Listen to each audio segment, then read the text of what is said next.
पेड़ के नीचे आए हैं। हिंदू धर्म में ये दिन पीपल के वृक्ष के लिए पूजनीय होगा। जो भी शनिवार के दिन पीपल के वृक्ष की पूजन करेगा, दूध चढ़ाएगा या मिष्ठान का भोग लगाएगा, लक्ष्मी और नारायण उसके घर में प्रवेश कर जाएगा। लक्ष्मी नारायण उसके घर में प्रवेश करेंगे। इसलिए नियम बनाया। कौन से दिन? शनिवार। लक्ष्मी जी बोली, नारायण आपने तो एक दिन का वार लिख दिया।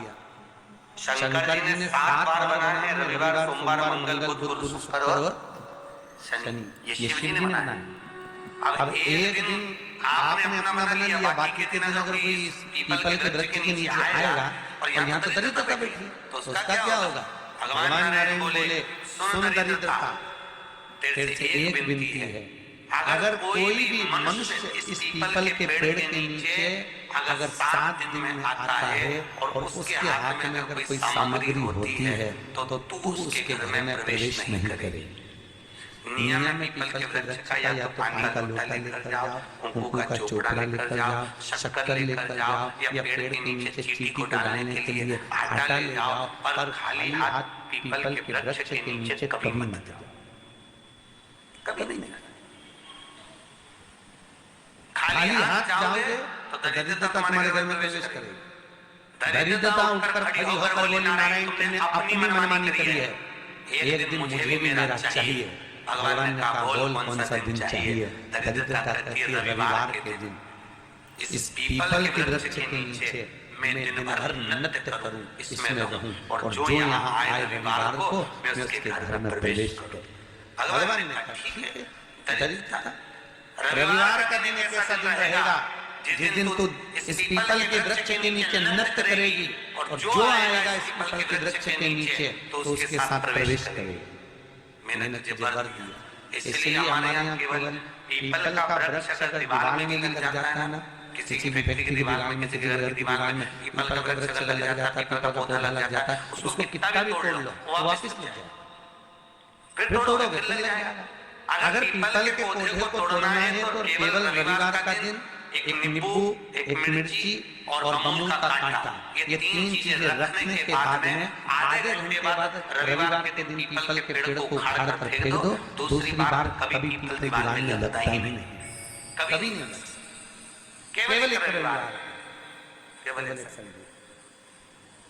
इतना घर में दीवानों पर पीपल लग भी रहा है, इसलिए पीपल के वृक्ष को उखाड़ने का, अगर घर में पीपल लगा हुआ है या पीपल का पौधा हमारे घर में लग गया, उसको उतारना, निकालना, लगाना, तो पीपल के वृक्ष को अगर निकाला जाता है तो रविवार के दिन, और अगर पीपल के वृक्ष को कहीं लगाया जाता है तो सोमवार के दिन या मंगलवार के दिन, बुधवार के दिन, इन दिनों में लगा पीपल के वृक्ष। शनिवार का दिन ऐसा दिन होता है जिस दिन पीपल के वृक्ष को कहीं जाकर लगाया नहीं जाता, क्योंकि शनिवार के दिन पीपल के वृक्ष के नीचे लक्ष्मी रहती है। हम अपने हाथों से अगर पीपल का वृक्ष किसी दूसरी जगह पर शनिवार को रोपित करते हैं तो हमारे घर की लक्ष्मी अपने घर से छिन्न होकर चली जाती है। इसलिए शनिवार के दिन पीपल लगाया नहीं जाता, किसी के घर जाकर उसको वापस पलटा नहीं जाता, लग गया। प्रभु मेरी धर्मपत्नी को कहाँ रखूं, आप बताओ। वो तो जहाँ यज्ञ होता है, अनुष्ठान होता है, दान होता है, पुण्य होता है, सबका मोटा वहाँ जाने को तैयार है। अब करूँ क्या? भगवान ने बोला एक काम करो। दुर्वासा जी बोले, जिसके यहाँ रात्रि में बर्तन झूठे पड़े रहते हो उसके घर में इस दरिद्रता को लेकर तुम प्रवेश कर जाना। जिसके यहाँ रात्रि में बर्तन झूठे पड़े हो वहाँ लेकर प्रवेश कर जाओ। दूसरी जगह दुर्वासा जी बोले, जो स्त्री घर में दोपहर के समय पर सो रही हो उसके घर में इसको लेकर प्रवेश कर जाएगी। जो दोपहर के समय में घर पर सो रही हो इस दरिद्रता को लेकर प्रवेश कर जाइए। तीसरा, जिसके यहाँ पर दरवाजे पर कांटे वाले पौधे लगे हों उस घर में इस दरिद्रता को लेकर प्रवेश कर जाइए। कितनी सुंदर बात कही है। दाता और विधाता कौन कौन? दाता और विधाता, लक्ष्मी और दरिद्रता का किसके भाई हैं? कौन कौन? दाता और विधाता। दाता को फिटकरी प्रिय विधाता को नमक प्रिय। ये दोनों हमेशा लक्ष्मी को और दरिद्रता को दोनों को समझाते थे, दोनों में प्रेम बढ़ाते थे। आज भी हिंदू धर्म की रीति है, यहाँ तो ठीक है, जिसके यहाँ पर भी अगर थोड़ी सी परेशानी होती है, थोड़ा सा क्लेश होता है, अशांति होती है, लक्ष्मी नहीं दिख रही हो, काम नहीं बन रहे हो, बहुत प्रयास कर रहा हो और हमारा कार्य नहीं होता, तो क्या करते हैं? फिटकरी और नमक को पानी में डाल देते हैं और घर में पोछा लगा देते हैं। आप लोगों ने आजकल फेसबुक पे भी पढ़ा होगा, व्हाट्सएप पे पढ़ा होगा, तो क्यों लिखा उसका कारण केवल है कि दाता और विधाता की प्रियता। माता ख्याति के जो 4 बच्चे हुए, उसमें जो 2 लड़के हैं, दाता और विधाता, उसकी प्रियता उसकी पूर्णता। अब दुर्वासा जी बोले अपनी धर्म पत्नी को वहां लेकर, जहां कांटेदार पौधे लगे हों वहां पर लेकर प्रवेश कर रहे हैं।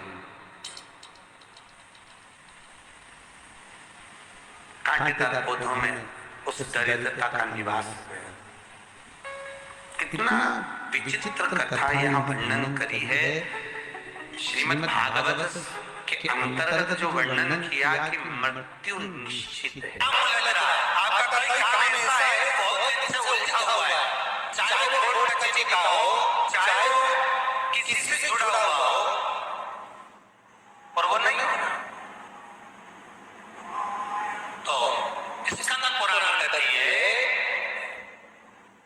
हमारे खंड में भी वर्णन शिव महापुराण कि किसी भी नवमी को आप आंवले के पेड़ के नीचे घी का दिया लगाकर,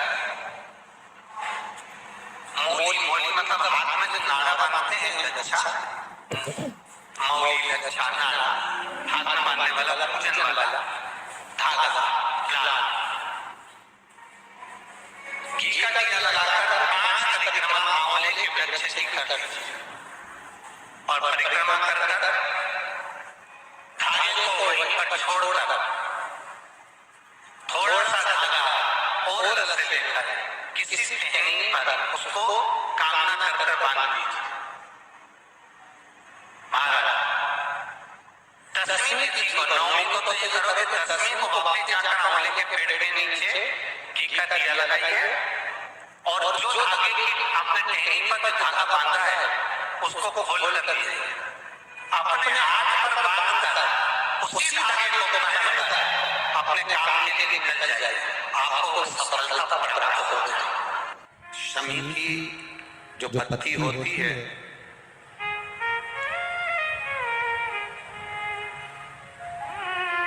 शमी की जो पत्ती होती है, एक पत्ती में जितनी पत्तियां लगी होती हैं और एक पत्ती के अंदर, जरा ध्यान देंगे, जैसे इस पत्ती में ढेर सारी पत्तियां लगी हुई है, उस पत्ती में से एक पत्ती तोड़ोगे और एक पत्ती तोड़ने पर उस पत्ती को भी अगर गिनोगे तो उसमें बहुत सारी पत्तियां होती हैं।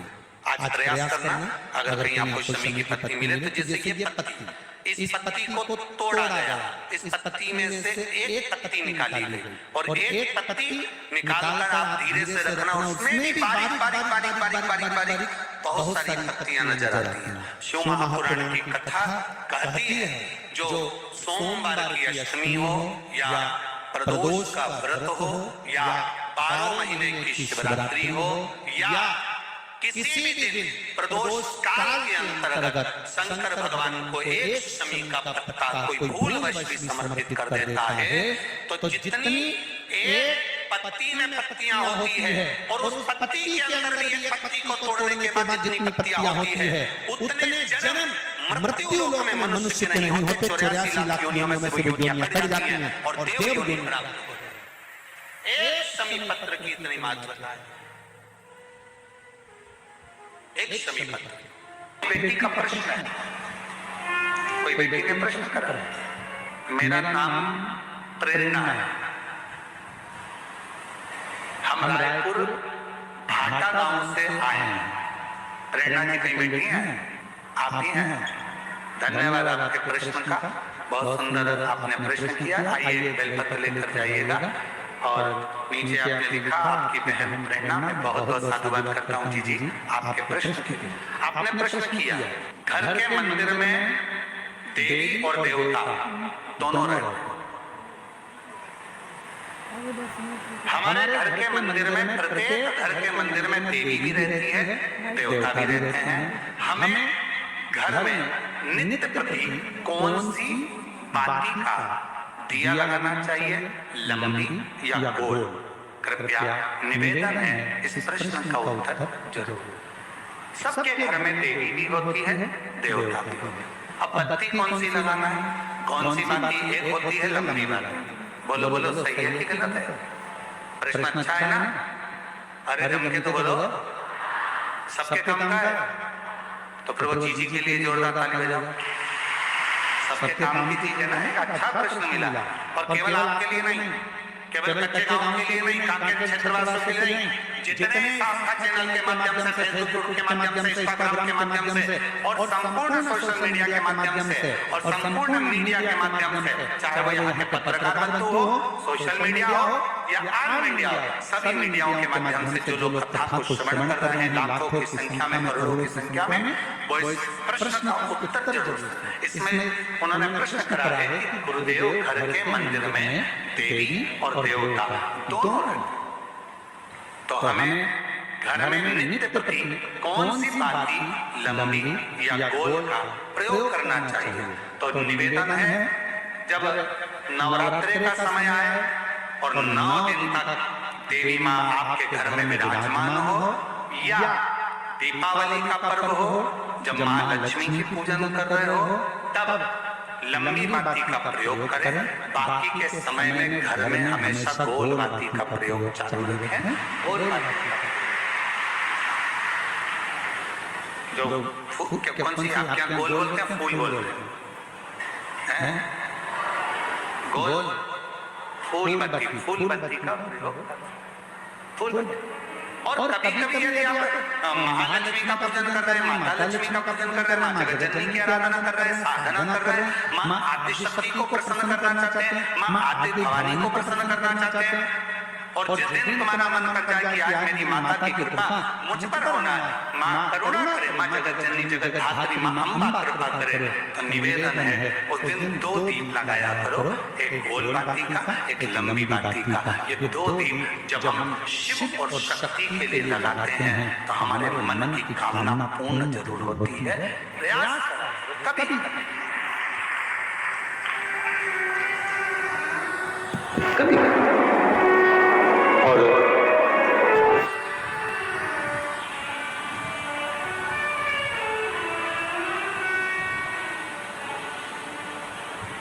एक प्रश्न और इन्होंने लिखा है, गुरुदेव हम जानना चाहते हैं कि हम बच्चों को रुद्राक्ष का जल देना चाहते हैं, पर बच्चे कई बार वो पीते नहीं, कोई कहीं नहीं पीता, कोई नहीं पीता, कोई पीता, तो हमने क्या करा कि घर का जो मटका उस मटके में रुद्राक्ष डाल दिया। कैसी रही? अब इसका उत्तर तो तुम दे दो, कैसी रही? अच्छा तो बोलो, बोले कैसी रही? अच्छी रही। तो मेरी जीजी प्रेरणा जीजी और जीजा जी, आप दोनों को प्रणाम, नमन। जीजी को भाई की ओर से, जीजा को साले की ओर प्रणाम। अब प्रश्न ये है कि गुरुदेव हमारे वो मटके में हमने रुद्राक्ष डाल दिया। अब कभी कभी मटके का जल हम शिव जी को तो चढ़ाते हैं, पर कभी कभी हम मटके का जल तुलसी जी को भी चढ़ाते हैं, तो चढ़ा सकते हैं कि नहीं चढ़ा सकते? तो हम निवेदन करें, मना किसने करा? उसको लेके आओ, क्योंकि लोगों ने भेद करा कि लोग भेद करते हैं कि हम तुलसी की माला पहनते हैं तो क्या रुद्राक्ष की माला नहीं पहन सकते? क्या हम रुद्राक्ष की माला पहनते हैं तो क्या हम तुलसी की माला नहीं पहन सकते? कहाँ लिखा? शिव महापुराण की कथा कहती है रुद्राक्ष की माला पहनने वाला तुलसी की माला को साथ में अगर धारण करता है तो उस पर श्री हरि और हर दोनों ही कृपा करते हैं। ये शिव धर्म। आइए पधारो। अच्छे प्रश्न के लिए जोरदार ताली आपके लिए। साधु।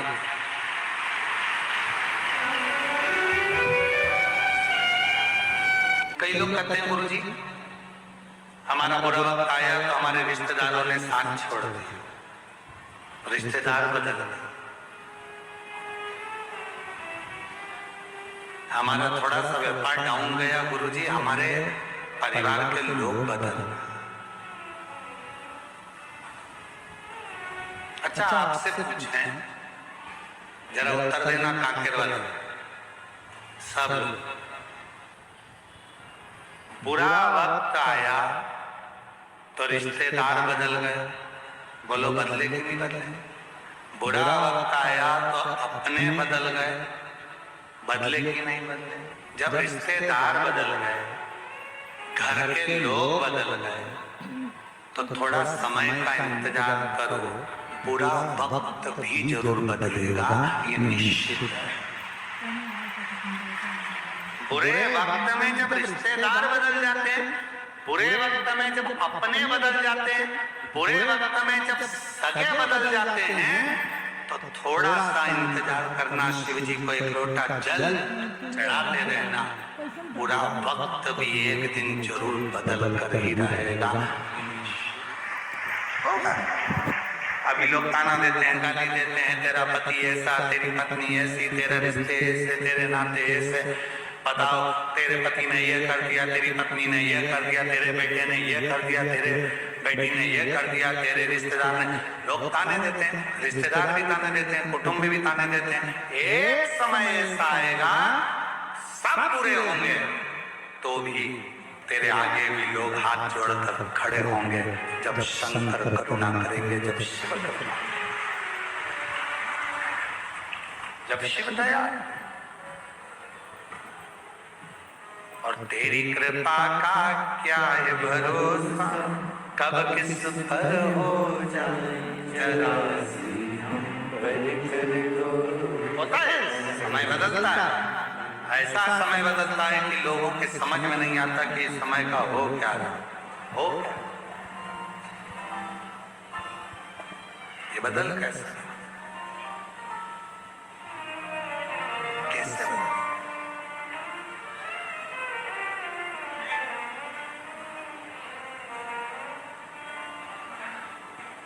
एक बात आप लोगों से कहें, एक मक्का का खेत था, मक्का लग रही थी, मक्का बोने वाला जो किसान था, मालिक, वो ध्यान रखता था पूरी फसल का। कभी कभी बंदर आ जाते थे तो उनको पता। अब एक दिन मक्का लग रही है खेत में, और मक्का लगाने वाला जो मालिक था, भगाने वाला जो मालिक था, वो मर गया। सारे बंदरों को मालूम पड़ गया कि वो मालिक मर गया। बंदर सारे खुश हो गए, मालिक मर गया, खूब मक्का खाओ, खूब खेत मचाओ, खूब खेत बर्बाद करो। उसी ने एक चतुर बंदर बैठा था, उसने कहा अब मचा कर और खाकर करोगे क्या? आज तो मचा लोगे, खा लोगे, पर उस खेत को बोने वाला, फसल लगाने वाला ही, फसल लगाने वाला ही जब मर गया तो आने वाले साल में न मक्का लगेगी, न खेत बुआएगा, तो फिर मक्का कहां से खाओ, कहां से?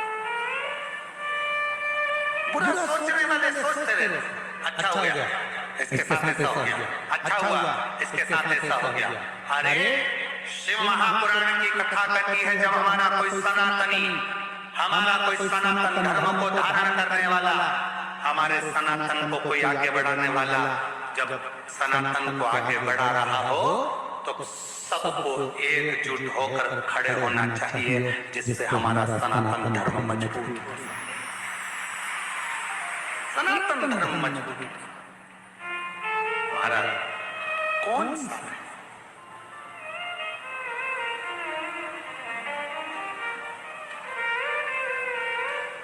हम क्या करते हैं? दिन रात बदनाम करने का प्रयास करते हैं। जरा सा अपने मन का काम नहीं हुआ तो हमने बदनाम करना प्रारंभ कर दिया। हमारे दिल की बात पूरी नहीं हुई तो हमने बदनाम करना प्रारंभ कर दिया।